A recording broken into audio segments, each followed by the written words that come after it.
Well, I mean, these works you see here, the tables with these words, is a very new commission of mine. I did it for the first time, and I wanted to, because, you know, usually when I build up a show, I start to tell a story where everything is connected to each other. And for this specific show, for the Cap Burgos, I wanted to make a show about language and the mystery of language. And in my research, I found about onomatopeyas, which we all knew about. It's basically the very first, or like the sounds humans make for things which have no sound. And I found it very interesting that certain words don't have certain objects and situations don't have a name. They just have a sound. And like, for example, like or oh, and very, you know, like very basic things which we use all the time. And I wanted to use something which is ungraspable, has no form, it's just a thought, to bring them into a domestic setting and to bring them into something people are using, like, for example, furniture, like a table. And I wanted to have something solid, which is balancing of the sound of disbelief, or the sound of disgust, or the sound of exhaustion.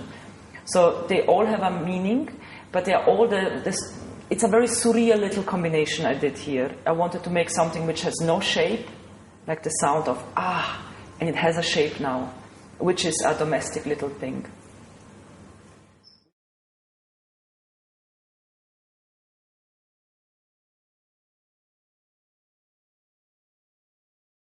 Well, this is also a new commission, specifically made for this space. And when I came here for the first time and I saw these 3 rooms passing next to each other, I wanted to create a narration. And most of my works in general are about to create a story, which is maybe not very easy to see, but when you get a little bit into it, you see it like a little poem.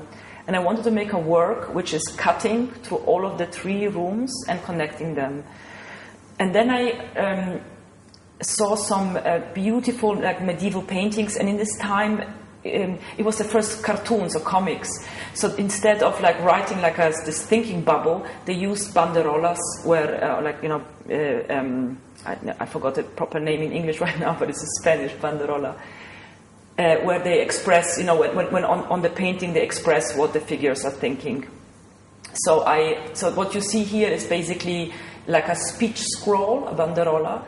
And then to continue the conversation about language, I read about slang and the Grande Armée soldiers who fought with Napoleon, who were very traumatized people, you know, like every soldier is. They found that these 3 terms for war, instead of saying war, they said it's la fête, it's la musique, it's la noce, you know, the wedding, the party. The music, but actually it was something very strong and traumatic. And I found it always interesting that slang, the language on the street, is always giving something a different veneer, a different shape, and so for good things and for very traumatic. And I wanted to have something beautiful passing through the rooms, but explaining actually the worst possible scenario, without that you first see it. You think it's a nice, you know, it's like kind of amusing thing, but basically it's how soldiers talk about war. They call it the music.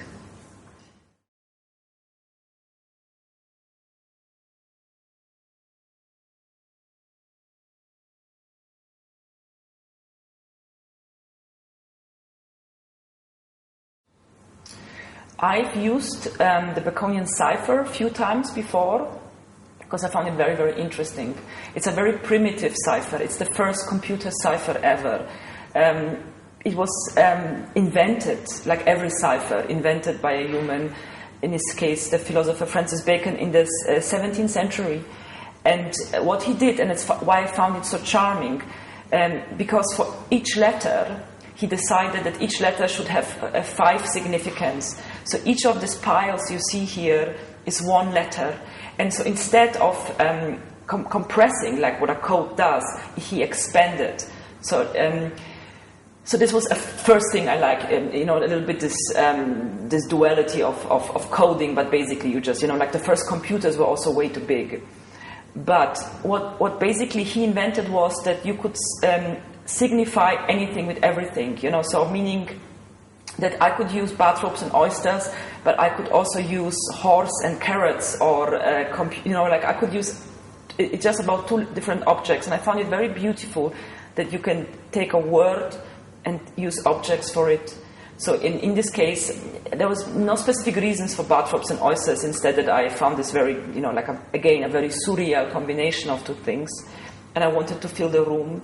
And also like to say that, language does not only has to be spoken. It can be a slang, it can be a sound on which a table is balancing, and it can be a room full of bathrobes and oysters, and still communicating to you. Meaning that art is not only like a dead object, it has a hidden meaning, and sometimes it has a very specific meaning. It's communication, and this is maybe what my work is also about. I communicate a lot, but it's very hidden, and when you get a key, it's very simple. Maybe like people are, my work is not as complicated as it seems. You have to get to know people, and you have to get to know this room, and when you understand how it works, it becomes a solution. Now it's a mystery.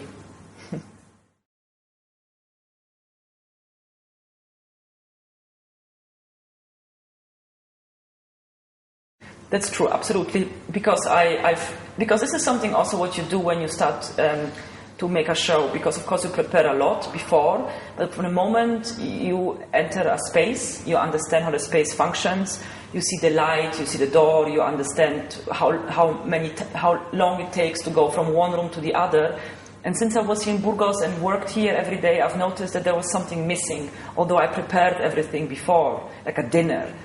But then you come to this room and you understand, no, you need to add something.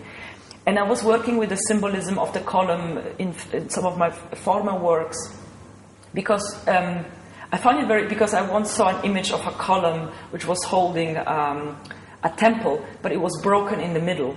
But the temple didn't broke, because it wasn't, the column didn't hold it, there were others. But it looks so dramatic. So I wanted to create this kind of an idea that something is holding those two rooms, but is separated. It's very simple though, but as I said, it was also a decision which I made when I came here and when I started to work, and it happened very organically.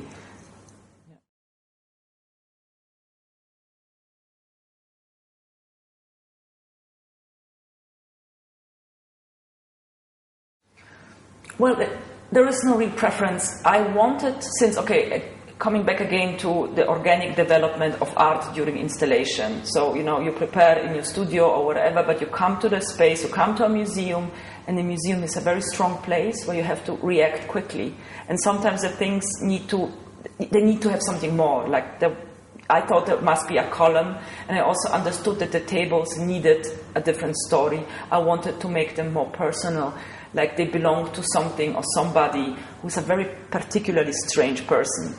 And so not each, but 4 of the tables are having little still lifes, on them, which are references to a little bit to, the covers of Agatha Christie. I find it always very interesting when you have like a book cover for a thriller or a detective story, because you have to compress a very dramatic content on the cover. And I thought, when I take a jar of cream and I put my cigarette in it, it looks so vulgar and strange. And actually, I stole it from a Hitchcock movie because I saw it there. So I put like this. I put these objects which are a little bit deranged, a little bit odd. Like the incense in an onion. There are the glasses with crystals which are purifying water. They should be. I wanted to create objects which are very intimate, very strange. Like the things you do at home, but they're very mystical, a little bit crazy, which gives the rooms a little bit of a domestic feel, that they belong to an odd person who's putting incense into onions. This is also, as I said, I wanted a banderole which is cutting through all of them, but then I also wanted to have, so when you come in here, that you have like a visual contact with all the 3 rooms, like a sculpture, so you understand they're a little bit connected, and that because when you come here, the rooms are very empty. Actually, there's not much happening, but when you place little things wisely, or you try at least, you can guide people through a story, like a book. And this exhibition here is as minimal as it is. I try to make it like a poem. So you start with in a jar with a cigarette, and you turn around and you look at Lafette, and you think all is good. And then there is the column, and you slowly enter deeper and deeper into an odd situation. So, yeah, it's all about a narration. Yeah.